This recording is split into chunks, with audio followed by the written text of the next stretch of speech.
కట్టి ఊళ్ళోకి వచ్చానమ్మా చాలారి పూలు పెట్టి జాతరలు తెచ్చానమ్మా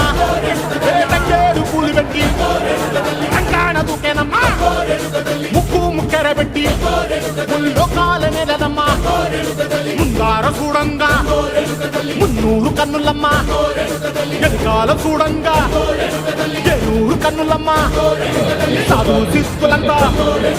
సాగిల పడ్డరమ్మా మహారాజు రాజులంతా ఒకరిల్లిరమ్మా కోరిక కోరంగా రంగులు పూసినాము ఆశలు తీరంగా ఏసాలు వేసినాము నీకన్నా పెద్ద దిక్కులో కాన ఎక్కడుంది నైవేద్యం పెట్టంగా మా కాడ ఏమిటుంది మనలన్నీ అలకించి మరమీయవే తల్లి